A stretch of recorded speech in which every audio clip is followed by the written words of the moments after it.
All right, it is 5 o'clock, so I will call the meeting of the Finance and Personnel Committee to order. We'll begin with the roll call. Alder Feldy? Present.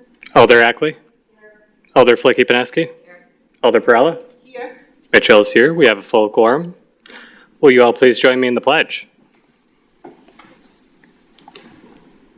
pledge allegiance to the flag of the United States of America and to the republic for which it stands, one nation, under God, indivisible, with liberty and justice for all.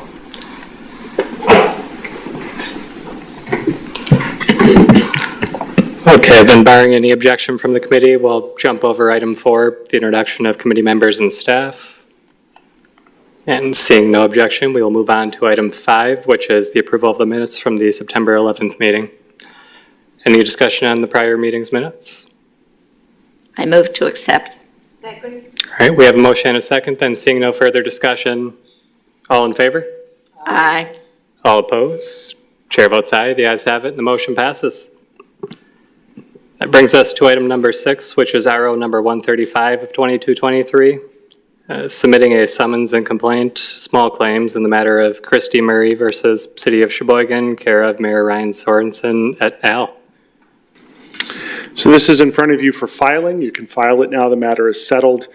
Just to give you a little bit of detail on this, this was a small claims complaint that was filed.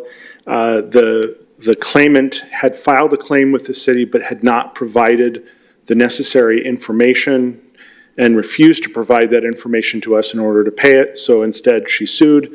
We paid exactly the amount that we would have paid had she provided the information. Instead we provided it to her attorney and it settled and didn't cost us any more than it would have, but it probably did cost her something.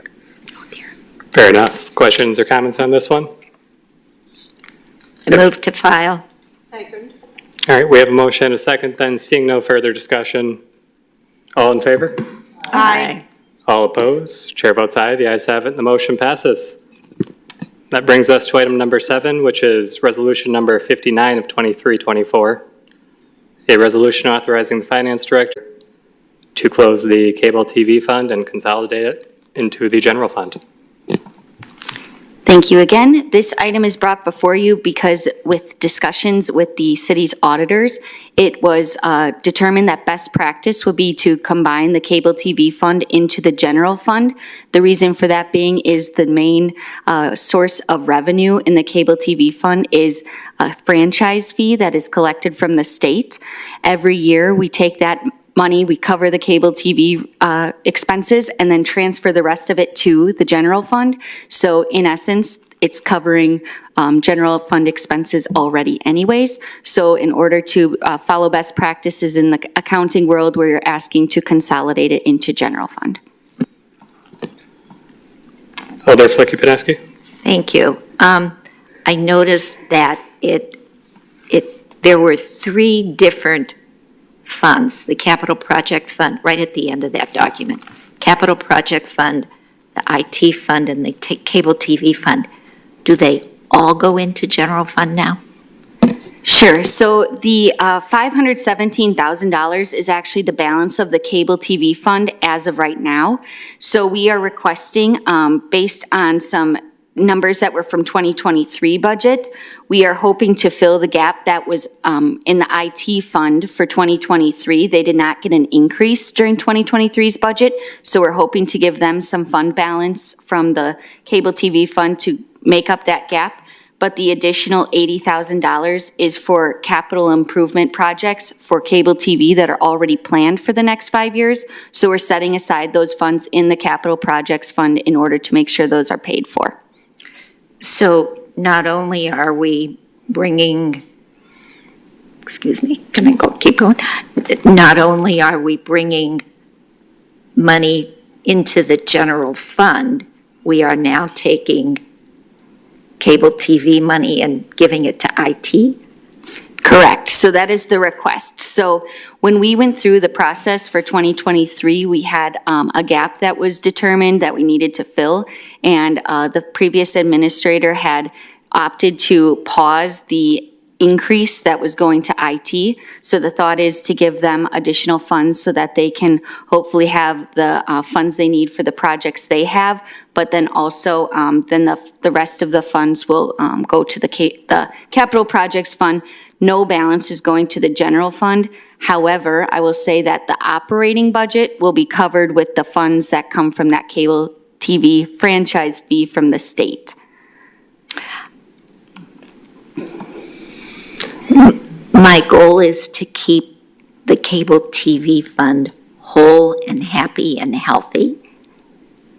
Will we be doing that by giving money to IT and capital projects? So the capital projects fund will fund those projects that are already planned in the next 5 years for cable TV. By having the cable TV fund pushed into the general fund, you can say that it's covered already with the fees that are given to us by the state. So unless you want to keep the cable TV fund a separate fund altogether, it will be consolidated into the general fund.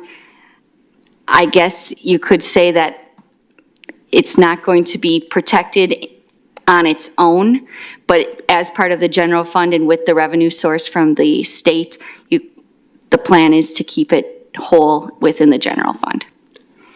And if I could Go ahead. interject on that, I would say how whole it's kept, if it rolls into the general fund, is going to be more of a matter of policy. So as long as that's what we want as council, and that's how the budget looks when the document comes forward and is passed, that is something that we would still be able to maintain with this change.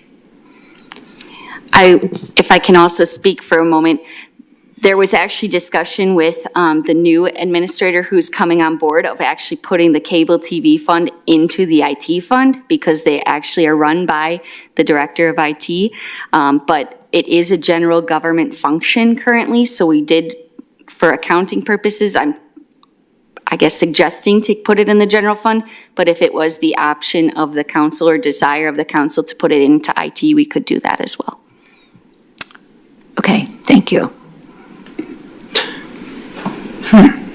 Any other questions or comments on this one? If not, we would be looking for a motion to approve. So moved. Second. All right, we have a motion and a second, then seeing no further discussion. All in favor? Aye. Aye. All opposed? Chair votes aye, the ayes have it, and the motion passes. That brings us to item number 9, which is RC number 218 of 2223. Report of officer number 34 of 2223 by the city clerk submitting a summons and complaint in the matter of Badger State Lofts versus City of Sheboygan. Recommends referring to the Finance and Personnel Committee of the 23-24 year. So I believe we pushed this forward over sessions. Yes. So this is here for filing as well. This was litigation filed against the city by Badger State Lofts. That litigation has been successful. The court dismissed 1 year's worth of the allegations, and the Badger State Lofts voluntarily dismissed the second year. So it is an entire victory for the city. This is good to hear. Yep. Questions, comments on this one? Alder Flicky-Paneski? Thank you. My bottom line was $250,000. We're even. I didn't understand we both won, or we won. We won. Yeah, in essence, we won on the 1 year, and then they chose not to proceed on the Pursue the second second year. Yeah. Thank So the you. first year, there were 2 legal arguments we had for Yeah. dismissing. The second year, there was only 1, but they chose not to pursue that issue after the first year got dismissed. Perfect, thank you. Any other discussion? If not, we would be looking for a motion to file. So moved. Second. All right, we have a motion and a second, then seeing no further discussion. All in favor? Aye. Aye. All opposed? Chair votes aye, the ayes have it, and the motion passes.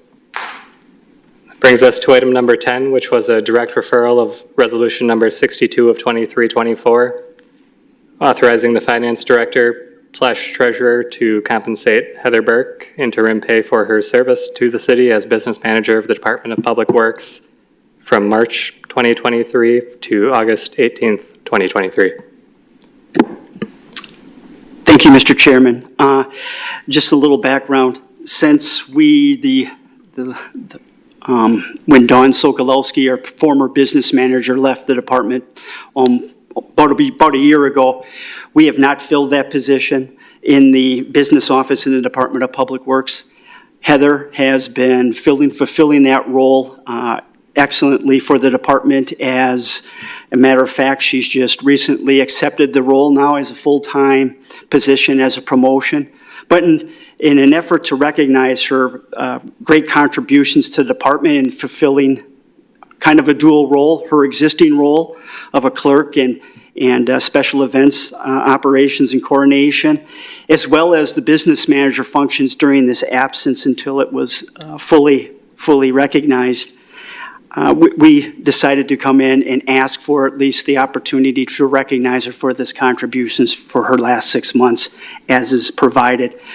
Due to a lack of an administrator and due to the timing, I felt it was best to recognize Heather earlier here for her contributions come to the committee. Just to give you an example, she was very instrumental taking on a software implementation role of HayGov for the Department of Public Works. And it will allow us to go online with all of our park reservations. It's happening next week, as a matter of fact. Next week is our park day. It's ready to go. She was instrumental in that, as well as working with the clerk's office, the IT department, finance department. She really stepped up. So just looking for your support on this evening, and I'm here to answer any questions. Thank you. Do we have any questions on this one? Alder Perrella? Yeah, so what is the total that we are going, what is the total amount that we are going to compensate Heather with for these 6 months? It's in the resolution. I believe it's $2,733.12. I wanted to make sure that was the one. Thank you. Any other questions or comments? If not, I will just quickly say thank you to Heather for stepping up and going above and beyond, wearing 2 hats for an extended period of time. Imagine that was not always easy, so thank you. And if there is no further discussion, I would ask for a motion to approve. So moved. Second. We have a motion and a second then. Seeing no further discussion, all in favor? Aye.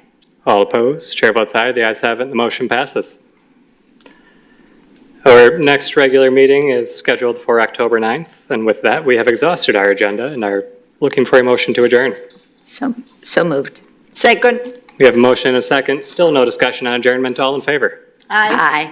All opposed? Chair votes aye. The ayes have it. The motion passes. We are adjourned. Thank you, everybody. Thank you. My other computer.